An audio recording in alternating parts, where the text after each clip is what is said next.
Good evening. I am Ravi Gupta. I am CEO and founder of Hills Techno Media Private Limited.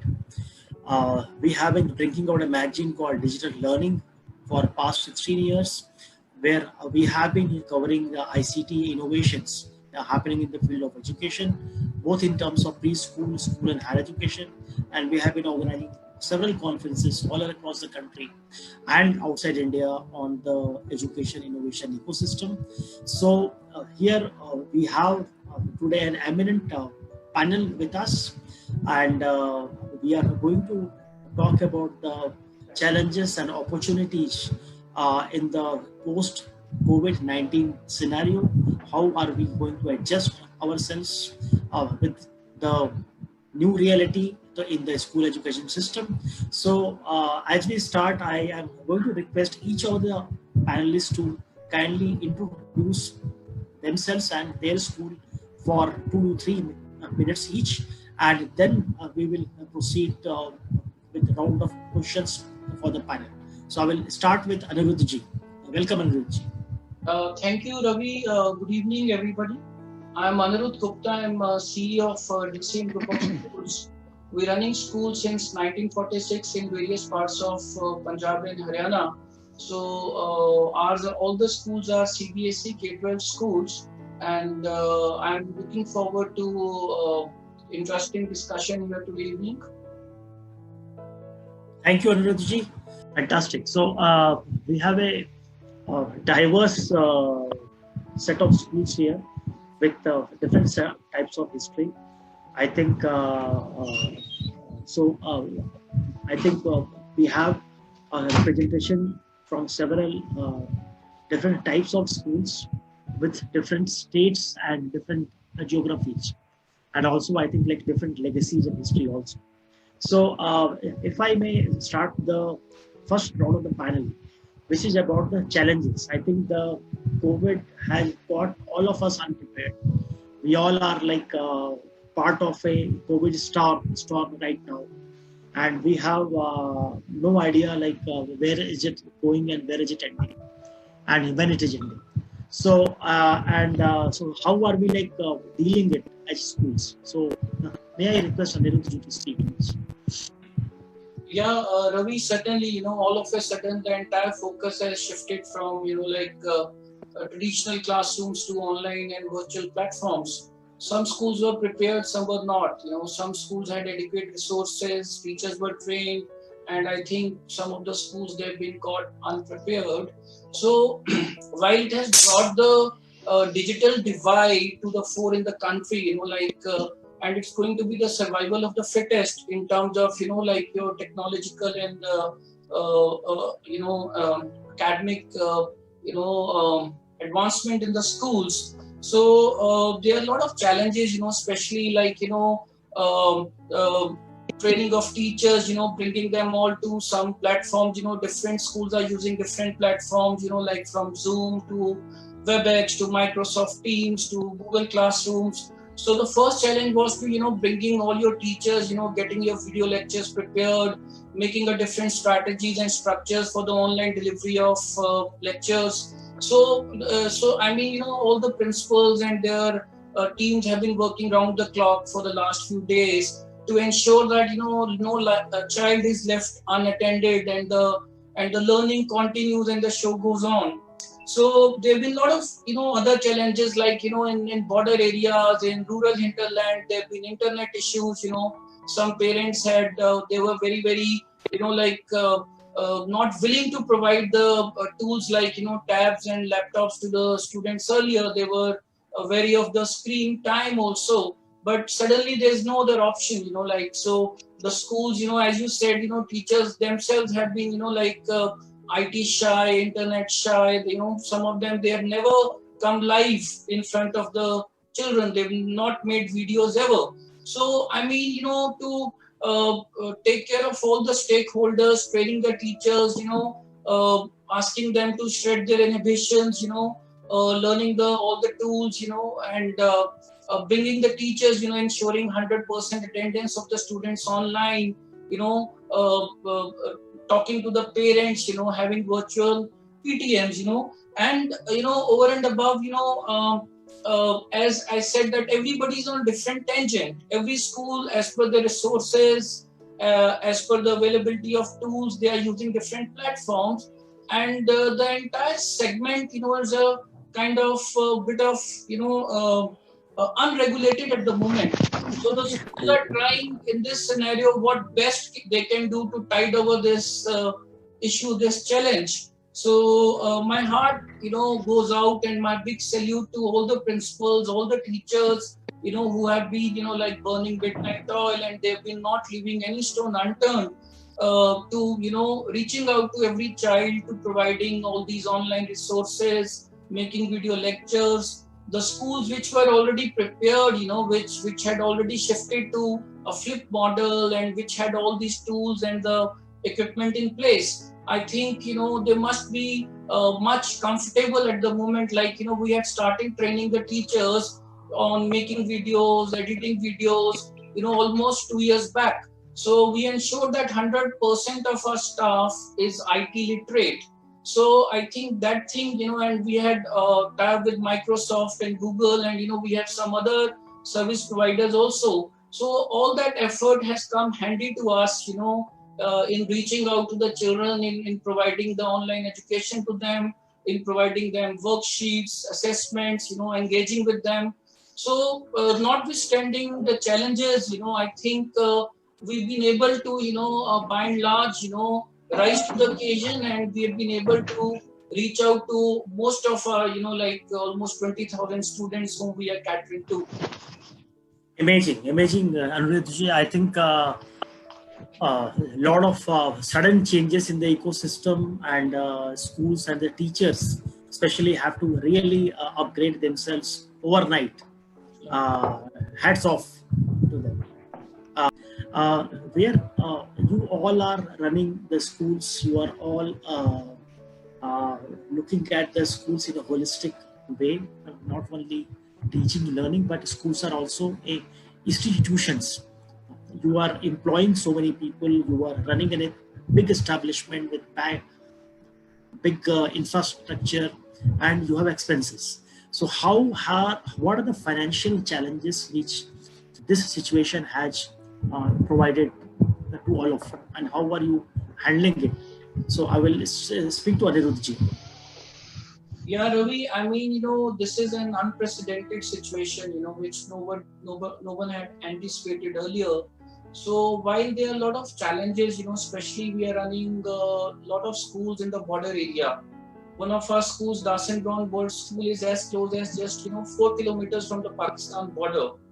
So first of all, we are concerned about the challenges, in terms of internet bandwidth, in terms of like reaching out to every child, and setting the ecosystem in place so that the learning never stops. So our first priority, the first effort, is to meet these challenges in terms of providing the academic resources to every child. Fine. Secondly, what you asked, regarding the financial strategy. Yes, indeed, like I was just talking to Siddharth a little while ago, if we see it, if you look at our structure, none of our expenses, has really come down. The only thing, in terms of transport, I mean, it's just a diesel, or in terms of running the schools, like the electricity consumption has come down for last few weeks. But still, I mean, whatever, as per the sanctioned work load, as per the sanctioned power load, the schools have to, pay lakhs of, money in terms of electricity bills also. And not only that, we are committed to our staff members. We have to provide them salaries in time, especially to the sub-staff, to the senior management. And the government, is becoming more and more stringent. They have asked not to even ask for fee. Even the parents who are in a position to pay, I mean, they all, nobody's paying, and, it's not expected also, because the health is paramount, like the focus is on saving lives. So none of the school is even asking for fee, but how to meet the expenditure, I mean, is a big challenge. So we have to go back and, re-strategize and see, how to meet like the situation. So we are trying to restructure ourselves, but our first priority at the moment is to reach out to every child, every staff member. I have spoken to almost 500 of my teachers in the last 2 days, trying to make them comfortable, trying to motivate them, asking them to, join some online courses, asking them to read a lot of books, talking to the parents. So right now, for the last couple of weeks, we have been working round the clock to, look into the academic aspect and look into the well-being of our people, well-being of the students and the staff. Now, I mean, we have to talk to our finance team, we have to talk to our, other colleagues, that how do we cope up with the situation and with the, the financial exigencies, and the financial issues which we have, suddenly landed into. So we trying to, look into all the financial aspects, but it's very, very tough. I mean, it's not going to be easy, especially keeping in mind the fact that there's a lot of anxiety and uncertainty, and there's no clarity, when the schools are going to open. Some of the parents, who are seeking admissions in the school, they have been left in lurch. Even the class 10th and class 12 students, they are also, kind of hanging in abeyance that, because they have not completed with their exams.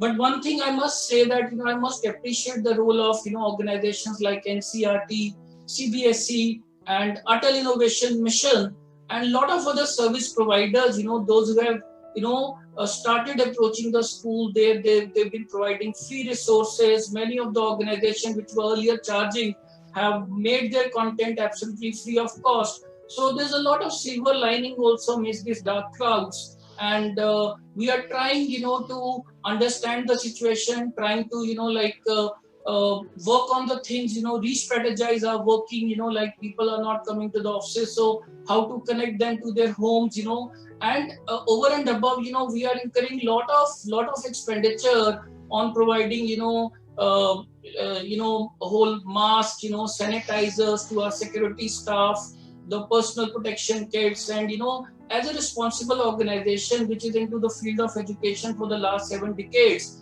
we are also, we made an effort to provide free food to almost, more than 300 families till now, from our organization side. So a lot of things are happening. Suddenly, we realize that we become more busy than what we were before the COVID-19 times. So we're trying to, as a responsible organization, as a conscious organization, keeping all the, parameters in mind, keeping all the factors, the comfort of the teachers, the issue of providing resources to the students, meeting the, finances. So a lot of challenges suddenly, but I think, it's going to be survival of the fittest. And as we say, adversity reveals genius. So we are sure that we'll come up much more stronger than ever before. So we're looking ahead, and let's see, how the things unfold in times to come. Excellent inputs, Anirudh.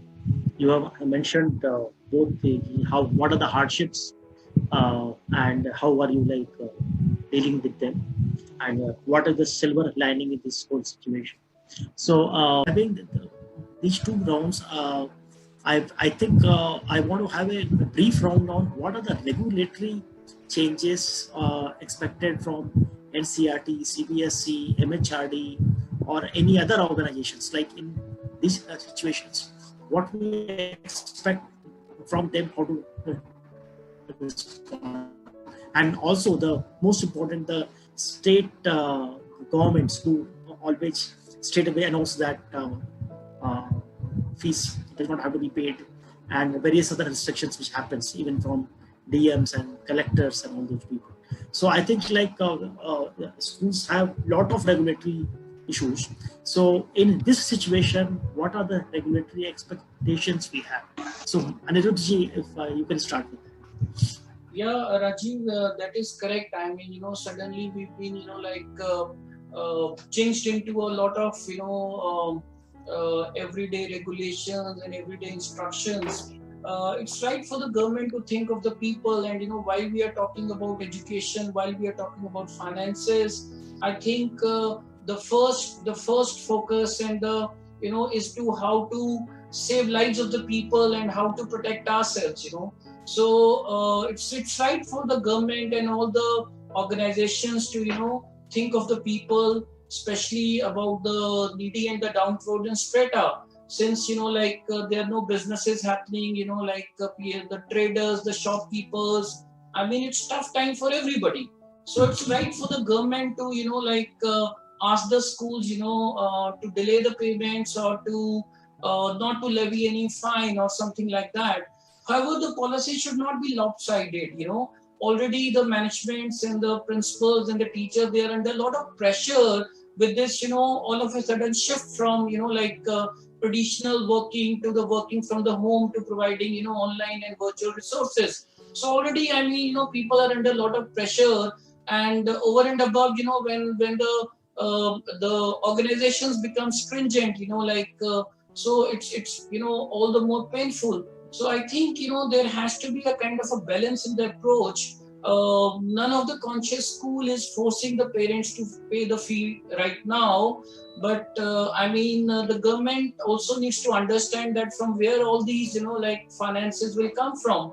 So there has to be a kind of a level playing field. And some of the schools, I was just reading the questions from some of the schools. I mean, they are in the remote areas, there are hardly any resources. They don't have even smart boards, computers, or internet facility. So, I mean, the entire private education sector is so diverse. I mean, it's like, one size does not fit all. I mean, there are schools, which are being run by the big corporates, schools run by the multinational companies. And there are schools, which are being local schools, regional schools run by the entrepreneurs, the educationists. So, I mean, I think painting everybody with the same brush, I think, is not right. So while everybody is concerned about the health and well-being of each other, we are concerned about health and well-being about our staff. The security staff is on round-the-clock duty. So we are getting the regular health checkup done, because they are the most, people who are vulnerable to such kind of a thing. So a lot of effort is going on at the moment. So in these times, I think the government, instead of, passing on some draconian kind of, instructions, there has to be a level playing field. I mean, we are also concerned about the welfare of the people. As I said, that we are already providing free food and free essentials to more than almost 3,000 families. So as a part of our social responsibility also, we have a task at hand, and we are trying to live up to the expectations of the people. But I think, every state government, every district magistrate, from state to state, the instructions are different. And already there has been a capping on the fee hike. Fine. So in these times, I think, the government should have a very, very balanced approach. We are concerned about the parents. We are concerned about the teachers.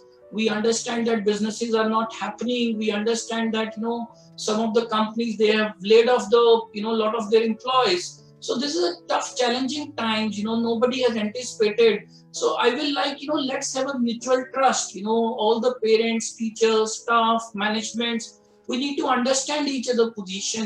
We need to have a trust on each other, and we have to all work in tandem, and we have to collectively fight. It's like a war. We have to collectively fight this war, and we have to see that how best we can emerge out of this situation, and which is a win-win situation for everybody, where the schools which do not have enough financial resources, they don't go into any crisis. The students, their learning doesn't stop. The parents are not under any kind of a pressure. So the managements are able to take care of all the aspects, from the academics to administrative to financials to meeting the government regulations. So I think it's kind of suddenly there is a huge influx of regulatory instructions which we are receiving day in and day out. So we are trying to see what best can be done in the present situation. Excellent inputs. I think taking cue from what Ashish had said, Ashish Gulati had said that there is a trust deficit between schools and the parents. There is also perhaps a trust deficit between the schools and the regulator itself. So what Rajiv said and what Siddharth said, I think, though our, the topic of discussion was that, like how to set up a robust systems in place to, reach out to every child, every household in this hour of crisis. But, like since we switched over to, another tangent, and which is a very valid one. So I think what Siddharth said, the government's approach has to be enabling. Fine, we have to drop the strategies that what our population is going to be in next 10 years, and what numbers of schools are required. And if the like strategies are enabling, are encouraging, I think the more the number of schools coming up, the fee structure will automatically come down, because it's all matter of demand and supply. Exactly. So we need to understand that we need to support the systems, not all the time. I mean, put them in the dock. So the more good schools will come up, and like alongside, we are also supporting the government system. Also, we want the government schools to improve. I mean, we are trying to provide whatever best support and help. We are training government school teachers. We are providing them, asking them come to our schools, and if I talk about our case, I mean, our schools, they have been in operation since 1946. I mean, people have put in their whole lifetime, their blood, their sweat into raising the institutions. So it's not appropriate for anybody, like to kind of, label them that, okay, this is just about money. It's not about money. It's about passion. It's about education. It's about fulfilling the need of the society. I mean, it's providing, quality education, taking the students to the best of universities around the world. Fine. Making India compete with the global industry. Fine. So I think the role of the private education sector in India's, like education system should not be overlooked or diluted, and they should not be looked down. And, rather, I mean, as I said earlier, let's all trust each other. I like all the school managements also to be very reasonable, they should be charging as per their facilities and fee structures. And most of them are doing it. And, as I said, there's a lot of diversification in the sense that, we have very, very small budget schools. As Mr. Rajiv said that, the government schools are not free either. It's the taxpayers' money, like if you see the per month student, being spent in the government schools, it is much, much more higher than what is being charged by the private schools. Fine. So we need to have a very, very balanced approach. We need to, take all the stakeholders together. We need to look into the concerns of the parents.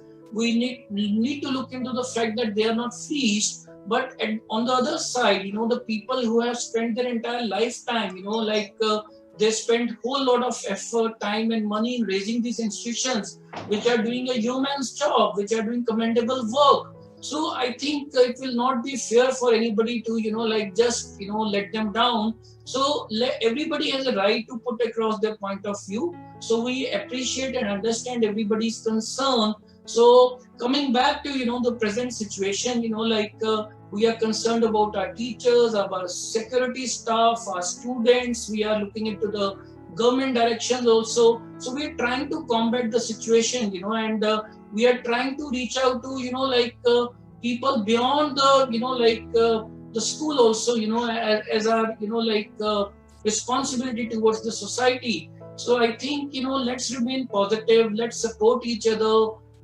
I will advise the teacher to read a lot of books, to upgrade their knowledge and skills. I'll advise the principals, those who have been, those who have inhibition in using the technology, that this is the right time for you to dive deep into technology, choose the right technology for your schools. And, few people, few of the schools were asking that they don't have enough resources. They do not have the proper equipment to reach out to the students. So for them, I'll tell you that CBSE has a lot of resources. CBSE has provided a lot of, open educational resources, Diksha content. Even the Ministry of HRD is providing a lot of free resources. And it is not difficult. I think everybody has a smartphone these days. The schools, can reach out to the parents even through WhatsApp also. So I think for every kind of school, notwithstanding your, whatever IT paraphernalia you have in place, I think every school can utilize a lot of open educational resources, and they can reach out to the parent, through simpler platforms like, telecalling, emailing, and most of the schools are trying to do it. So let's not get into any kind of blaming each other. Let's remain positive. Let's encourage each other. These are tough times. These are unprecedented times. Nobody had ever anticipated that, this thing will happen. So let's there be a lot of positivity. Let there be a mutual trust. Let's all collectively think, strategize, and re-strategize that, what best can be done in this kind of situation. So I think, the discussions like this, where we can open up, we can engage with the people across the country. I think they're one of the best platforms, to have, exchange of thoughts, exchange of information.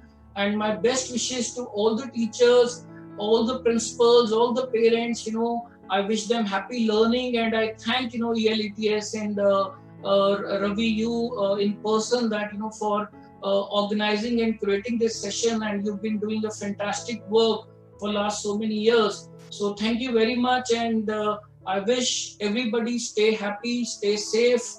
And from my side, from my organization side, I salute all the teachers, and I look forward to, a lot of such engagement and, exchange of thoughts and ideas, because this is the only way forward. We have to, have a lot of open discussions. We have to be open to criticism. We have to open to each other's point of view. This is only the way, we can, collectively move forward. So thank you very much, and I really look forward. Rajiv, suddenly, what I have realized, that we are attending more meetings than ever before. I mean, there are almost, 7-8 meetings on, webinars, Zoom, Skype. So I have a full list of, meetings, and, we are ending up spending more time in our conference room and boardrooms than we were doing previously. So I think the silver lining is that, not many of us, in our positions, I was not using these platforms myself. My office staff was doing it for me. So I have now taken control of my social media and all these, online meeting platforms myself. And I'm sure, like me, everybody else is doing it. So I think this has given us, a time, a few moments where, like, whatever work we were not able to look into it, we were overlooking, we are able to devote time. But one thing is clear, that, I mean, these times, in the aftermath of these times, the schools will not be functioning the way they were working before. I mean, there'll be, a lot of changes happening in the mindset of the teachers, the students, the parents have become more tech savvy. Fine. And I see a lot of parents, post COVID-19 times engaging with the teachers online. So suddenly things are going to, take a, a whole lot of shift and, change from, at this point of time. And I hope that, it is for the better for all the stakeholders. Parents have become tech savvy. Students have started the habit of self-learning. Teachers, started, having more confidence on themselves. They started creating wonderful resources, and my hats off to all the teachers.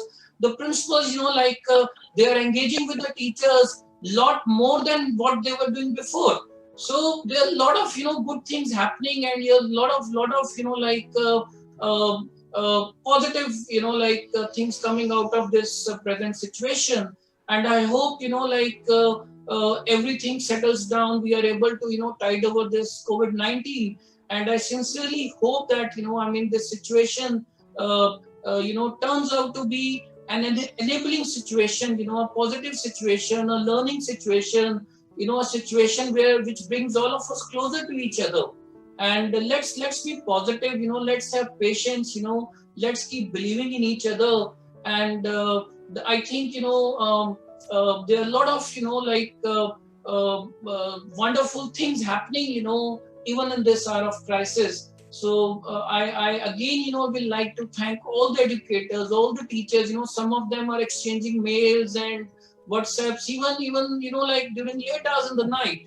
Fine. So I thank the families of the teachers also, which are supporting the teachers and, providing them the space and the comfort to, work from home and I thank all the participants also, and I look forward, to good times, to come back soon.